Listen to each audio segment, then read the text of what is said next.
Harga pasar oleh Romeni kangkangi striker naturalisasi Malaysia. PSSI incar Direktur Teknik asal Jerman. ALC akui Marcelino calon bintang masa depan sepak bola Asia. Simak informasi selengkapnya hanya di Garuda Space Update.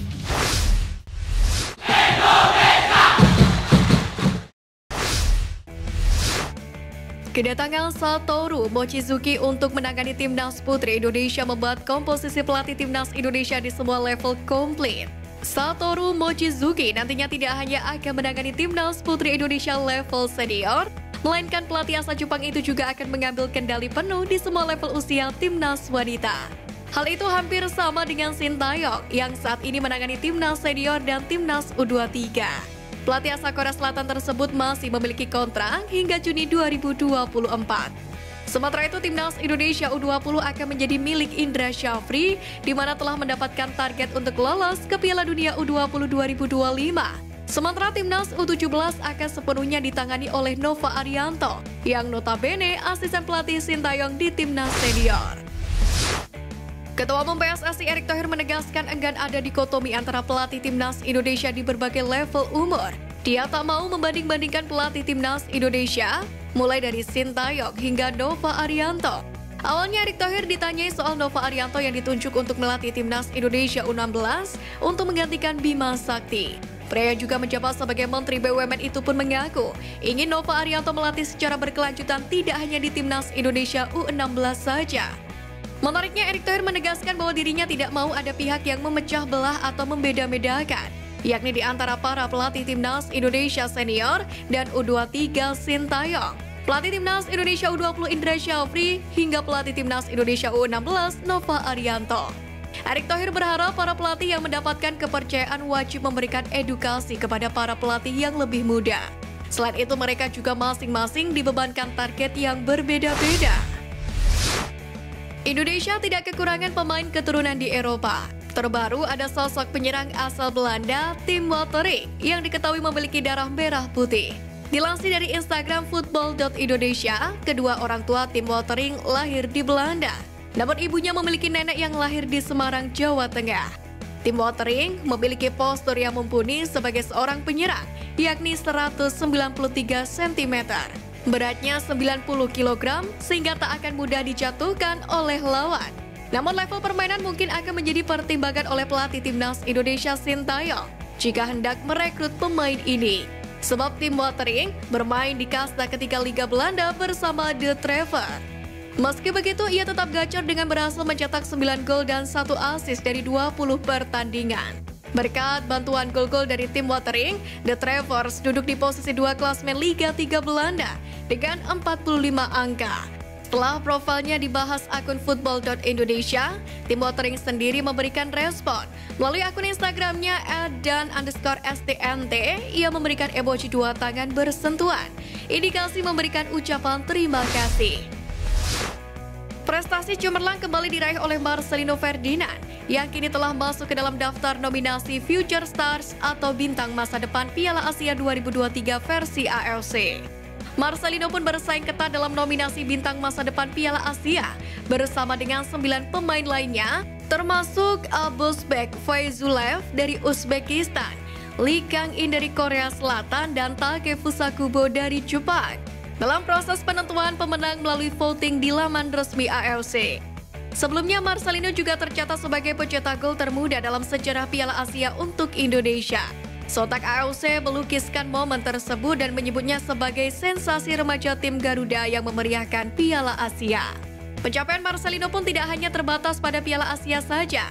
Sebelumnya, pemain yang pernah membela Persebaya Surabaya ini dinobatkan sebagai pemain muda terbaik Piala AFF 2022. ALC kemudian menyoroti pengalamannya bermain di Belgia dan menekankan antusiasme para penggemar di tanah air terhadap bakat muda Persebaya Surabaya ini.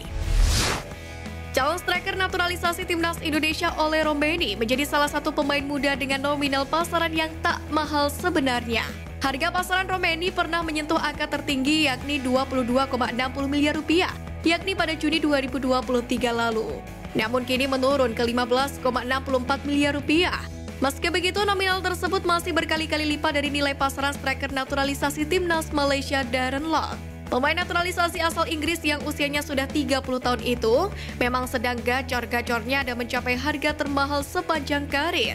Namun sejak Mei 2023 lalu hingga saat ini, harga pasaran dari Darren Lock berada di angka 3,48 miliar rupiah. Karir Darren Lock sendiri memang lebih banyak di Malaysia ketimbang di Inggris. Hanya 3 tahun ia berkarir di tanah kelahirannya tersebut. Sejak 2016 hingga saat ini, Lock hanya berkarir di kompetisi domestik Malaysia dan sempat bermain untuk Johor Darul Taksim dan kini bersama Sabah FC. Ketua Umum PSSI Erick Thohir masih mencari direktur teknik baru PSSI pengganti Indra Syafri. Erick Thohir mengaku ingin mencari dirtek yang berasal dari Jerman. Menurut Erick Thohir, PSSI membutuhkan sosok yang tepat. Pasalnya sosok dirtek tersebut bakal ditugaskan untuk membantu pelatih Timnas Indonesia Sintayong, Timnas Indonesia U20 Indra Syafri, hingga Timnas Wanita Indonesia Satoru Mochizuki. Menariknya, Erick Thohir mengaku bahwa pihaknya masih dilema untuk menentukan sosok yang tepat dijadikan sebagai dirtek. Di sisi lain, ia tak menampik bahwa ingin dirtek PSSI nanti berasal dari Jerman. Sebelumnya, sosok Frank Wormuth dari Jerman pernah menjadi konsultan pelatih Timnas Indonesia U17 di Piala Dunia U17 2023 lalu. Pelatih Timnas Indonesia Sintayong turut meramaikan pemilihan umum atau pemilu Korea Selatan. Sintayong mengungkapkan dukungannya untuk politikus Korea Selatan Kim Eun-hye yang mencalonkan diri sebagai perwakilan anggota dewan dari Bundang Seongnam. Dukungan itu ditunjukkan Sintayong saat mengunjungi kantor Kim Eun-hye di dekat stasiun migran Bundang. Meski lahir di Yeongdeok, Sintayong punya hubungan yang kuat dengan wilayah Bundang, distrik terbesar di Seongnam tersebut. Pasalnya STY besar sebagai pemain dan pelatih sepak bola di klub Seongnam Ilhwa Chunma. Sebagai pemain, STY membawa Seongnam juara K-League One sebanyak 6 kali. Sedangkan ketika berstatus sebagai pelatih, Sintayong sukses menjadi juara Liga Champions Asia pada 2010. Sintayong sendiri menghabiskan waktu di Korea Selatan setelah Timnas Indonesia mencetak secara lolos 16 besar Piala Asia 2023. Kini, tugas berat menanti pelatih berusia 53 tahun tersebut, yakni untuk kembali berjuang bersama skuad Garuda pada laga lanjutan kualifikasi Piala Dunia 2026 bulan depan. Pelatih anyar Timnas Putri Satoru Mochizuki mendapatkan target untuk membawa Indonesia lolos ke Piala Dunia Wanita 2035. Menyusul target berpentas di panggung dunia itu, PSSI bekerja sama dengan Asosiasi Sepak Bola Jepang atau JFA yakni untuk membantu wasit Indonesia dan kini di Timnas Wanita Indonesia. Menurut Erick Thohir, keinginan Satoru Mochizuki menangani Garuda Pertiwi merupakan bukti kepercayaan pihak internasional kepada sepak bola Indonesia. Terlebih lagi, Satoru Mochizuki telah menyiapkan rancangan visi hingga 10 tahun mendatang. Tugas pertama Satoru bersama Timnas Wanita Indonesia adalah Piala Asia Wanita U17 2024, di mana rencananya turnamen junior itu akan berlangsung di Bali pada Mei hingga Juni mendatang. Meski memiliki target tinggi 1 dekade mendatang, Erick Thohir tidak ingin membebani Satoru di Piala Asia U17 2024 ini. Mantan Presiden Inter Milan itu pun berharap Satoru membangun tim dengan bertahap. Media Vietnam Total 24/7 menyoroti gelandang Timnas Indonesia Ivar Jenner yang tampil apik bersama Jong Utrecht kala mempermalukan SC Camber. Total 24/7 menyebut gelandang berusia 20 tahun itu telah membantu klubnya mencetak poin penuh di Eropa sebelum bertemu Timnas Vietnam.